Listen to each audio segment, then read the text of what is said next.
The square filled with the sounds of heavy boots and low murmurs as villagers gathered beneath the looming wooden scaffold. The object at the center of their gaze was no ordinary tool. It was the wheel, mounted high for all to see, where men would soon meet a fate more dreadful than death itself. Its broad spokes gleamed in the light of the sun, waiting to carry the weight of shattered bodies. The condemned man, wrists bound with iron chains, was dragged forward by guards.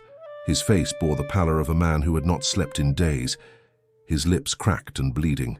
Every eye in the square followed his stumbling steps, the silence broken only by the cries of children, hushed quickly by their mothers. This was no execution of haste, but a spectacle meant to carve itself into memory. The wheel was not meant to kill instantly, but to break, to mutilate, and to display punishment as theatre. It was both law and lesson, a brutal sermon delivered through bones and screams. The executioner stepped forward, his arms thick from years of wielding iron clubs. He wore a hood, but his reputation preceded him, for he was known across the towns of Europe as a master of cruelty. In his hands, the gleaming iron rod looked heavier than stone, a weapon forged for one purpose only: destruction of the human frame. The man to be broken fell to his knees, sobbing prayers to God. His voice trembled, rising above the crowd before being drowned by laughter from those who came not out of pity, but curiosity. Some clutched bread, others jugs of ale, as though this was not torment but festival. In truth, for many it was both. Two assistants forced the man onto a wooden bench, spreading his limbs across the supports. His arms were tied to the outer spokes of the wheel, stretched painfully as if his body were being offered to the sky. The executioner raised the club, and the air seemed to pause, heavy with the weight of expectation. The first blow cracked down upon his shin. The sound was sharp, like dry wood splitting, and the man's scream tore through the square with a violence more piercing than the strike itself. Children covered their ears, while men and women alike leaned forward, compelled by the raw music of suffering. Blow after blow fell, each one deliberate, measured, and cruelly slow. The executioner knew his craft. He avoided the head and chest at first, striking limbs to prolong the agony. Both arms broke like twigs beneath the weight of the iron, bending in grotesque shapes that no living bone should know. The man thrashed, his body jerking against the ropes, yet there was nowhere to run, nowhere to hide. Every fracture echoed in his cries, which rose and fell like waves upon a shore of cruelty.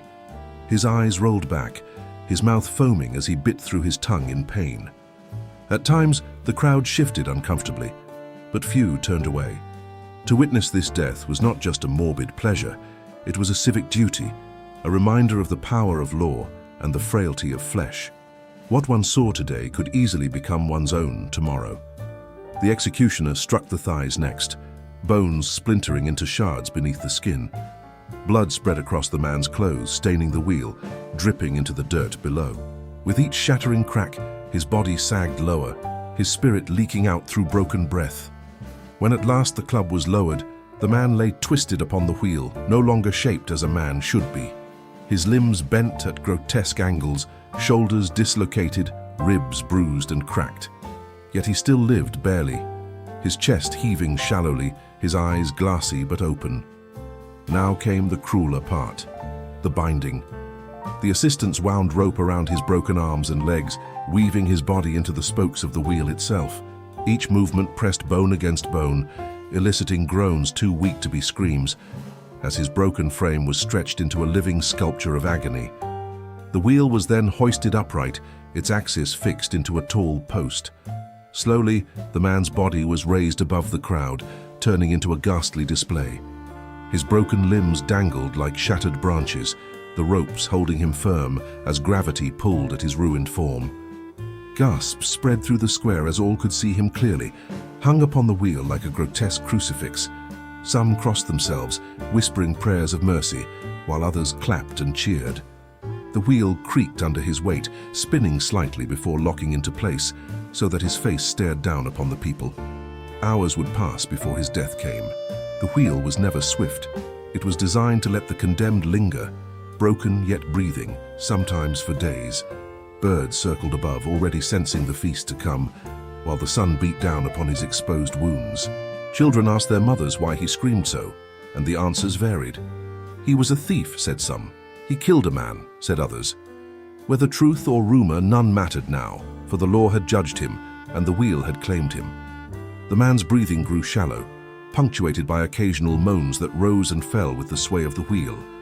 His eyes drifted toward the heavens, where clouds gathered like indifferent spectators. No salvation would come, only the creeping crawl of death over shattered bones. Night descended, but torches kept the wheel visible. The villagers feasted and drank, some still glancing upward at the hanging form. His agony was no longer loud, but it lingered in every twitch of his broken fingers, every shudder of his chest. The executioner cleaned his club, readying it for the next man fate would deliver. As the wind cooled the square, the condemned remained high above, bound to wood and rope, a silent sermon carved into the darkness. The wheel did not just kill the body, it killed slowly, piece by piece, until all that remained was a husk of pain and a memory of screams. The wheel did not belong to a single city or kingdom. It traveled across Europe like a shadow, its reputation spreading faster than rumor. From the cobbled streets of Paris to the marketplaces of Nuremberg, it became the symbol of a justice that chose terror over mercy. To mention the wheel was to invoke fear, for every man knew its cruelty could await him. Records tell of nobles and peasants alike who were condemned to it, for theft, murder, rebellion, and blasphemy. There was no safety in rank once judgment was passed. The wheel served as the great equalizer, reducing king's enemies and lowly beggars alike into broken, dangling corpses. To the church, it was God's reminder that sin invited both earthly and eternal punishment. In Germany, the wheel was perfected into ritual. Victims were not simply broken, but laid out according to custom. Executioners followed strict patterns, striking at joints in order: ankles, knees, hips, wrists, elbows, and shoulders. Each blow had its place, ensuring not only suffering but spectacle, as though the body itself were turned into a grotesque diagram of punishment. The condemned would often beg for a blow to the chest or head, a mercy stroke known as the coup de grâce. Yet such grace was rarely granted. Instead, the crowd demanded a longer show, and the executioner obliged. Mercy was reserved for favorites, for those whose families could bribe or plead. For the rest, the wheel was merciless. In the marketplaces of France, the wheel was raised high on poles, so travelers from distant towns would see it long before reaching the gates. Bodies twisted around the spokes, half consumed by birds, served as warnings against crime and rebellion. The smell of decay carried with the wind, a scent of law that hung heavy in the air. Stories spread of men surviving for days, their crushed bodies refusing to surrender. A chronicler in Augsburg wrote of a bandit who lived 4 nights upon the wheel, groaning prayers until crows plucked his eyes and silence claimed him. The crowd marveled not at his suffering, but at his endurance, as though he were a beast too stubborn to die. In Italy, wheels were set at crossroads so no traveler could pass without seeing the ruined figures. Some turned their heads away, but others stopped to stare, studying the twisted bodies like morbid lessons in anatomy. The condemned became maps of pain, stretched and broken in ways that revealed the fragility of the human frame. Executioners became infamous, their names whispered like curses. Some were feared for their strength, others for their precision. A master of the wheel was both artist and butcher, crafting death as a blacksmith crafts iron. Apprentices learned by watching, waiting for their turn to wield the iron club and hear the chorus of bones snapping. The condemned rarely went quietly. Some spat curses, defying both executioner and crowd as their bones were shattered one by one. Others wept, their cries so pitiful that even hardened men looked away. And there were those who sang hymns, their voices breaking with each blow, yet never ceasing until their lungs could no longer draw air. In England, though less common, the wheel gained another name, the breaking wheel. There, criminals were sometimes tied not upon its spokes, but beneath it. The heavy rim rolled across their limbs until all were crushed. The grinding of wood and bone mingled in the air, leaving the crowd in horrified awe. Legends formed around the wheel, tales of justice and vengeance that blurred truth with fear. One story told of a man who confessed his crimes only after seeing the wheel erected. his courage breaking before his bones ever did. Another spoke of an innocent who smiled through the torture, his serenity seen as proof of sainthood. The church, torn between mercy and punishment, often blessed the wheel before its use. Priests stood by, urging repentance, promising forgiveness if the condemned confessed before their final breath. Yet such comfort was bitter, for confession did not stop the blows. It only prepared the soul while the body endured torment. Among peasants, the wheel became a symbol etched into nightmares. Mothers threatened their children with its name, warning that liars, thieves, and rebels would one day find themselves bound to its spokes. For many, the fear of the wheel was stronger than the fear of hell itself, for its torments were visible, real, and immediate. But not all feared it. Some came eagerly, traveling miles to witness a breaking as though it were a holiday fair. Vendors sold food and drink while men cheered, urging the executioner to strike harder. Pain became entertainment, and the suffering of one became the spectacle of many. The condemned, though destroyed in body, sometimes triumphed in spirit. Chroniclers wrote of rebels who endured their breaking with silence, refusing to scream, denying the crowd its pleasure. Their names became whispered in taverns as heroes who defied even the wheel. Yet such stories were rare, for most could not silence the cries forced from them.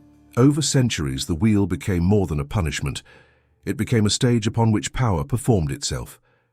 Kings and councils used it to declare their authority, their dominance written not in parchment, but in blood and bone. Each broken body reminded the people who ruled, and what awaited those who disobeyed. Still, whispers of cruelty grew louder. Some questioned whether justice required such torment, whether humanity was not shamed by the sight of twisted corpses left to rot in the sun. Philosophers and scholars debated, though often behind closed doors, fearing that too much sympathy for the condemned could draw suspicion upon themselves. Yet despite unease, the wheel endured, as much a part of Europe as castles and cathedrals. To remove it would have been to admit weakness, to surrender the fear that kept subjects in line. So the wheel spun on, across towns and centuries, breaking bodies and bending spirits beneath its shadow. As one century bled into the next, the wheel remained not just an instrument of death, but a language of power. Its creak was the voice of authority, its blows the syllables of law. Every broken man upon its spoke spoke the same message: obedience or the wheel will claim you. By the dawn of the 17th century, the wheel still loomed across Europe. Yet the whispers of change had begun. New voices rose, philosophers, jurists, and men of the Enlightenment, who dared to ask if cruelty truly served justice. Their words spread slowly, but they carried the weight of reason against centuries of blood. In France, the wheel was still raised in marketplaces, yet murmurs grew in the crowds. Some no longer came to watch with excitement, but with unease, turning away when bones cracked and screams tore the air. Mothers held their children closer, wondering if terror had become too costly for the soul of a nation. The executioners, once respected or feared as masters of order, now found themselves cursed as butchers. Some resigned, unwilling to continue their craft under the gaze of a public that increasingly recoiled. Others clung to their roles, insisting that without the wheel, chaos would devour society. In Germany, debates raged in universities and courts. Scholars argued that law should reform rather than destroy, that the wheel fed cruelty rather than curbed it. Still, the practice lingered, for kings and councils were slow to abandon a tool that had served them so well in binding obedience. By the 18th century, a tide was turning. The Enlightenment's call for reason, dignity, and human rights struck at the heart of the wheel's purpose. Thinkers like Beccaria denounced torture as barbaric, urging states to find punishments that sought justice, not theater. His words carried across Europe, shaking old traditions. In France, the revolution sealed the fate of the wheel. With the rise of the guillotine, a machine of swiftness and equality, the wheel was cast aside as a relic of monarchy and cruelty. Where once men lingered for days in agony, now death came in a single, merciful stroke. Germany and other lands soon followed. The wheel, once a symbol of law, became a mark of shame. Its use dwindled until only in remote corners did the condemned still find themselves bound to its spokes. By the early 19th century, the wheel had all but vanished from Europe's squares. Yet its memory did not vanish. The wheel lived on in stories, in chronicles, and in nightmares passed down through generations. It became a symbol of the dark side of justice, of a time when law and cruelty walked hand in hand. Its shadow lingered, reminding future ages of what men had once accepted as necessary. Today, the wheel exists only in museums, old wood and rusted iron displayed behind glass. Yet as one gazes upon its form, one can almost hear the echoes of screams, the cracks of bones, the creak of wood beneath the weight of broken bodies. It stands as a warning, a relic of terror, a mirror to the cruelty once woven into the fabric of civilization.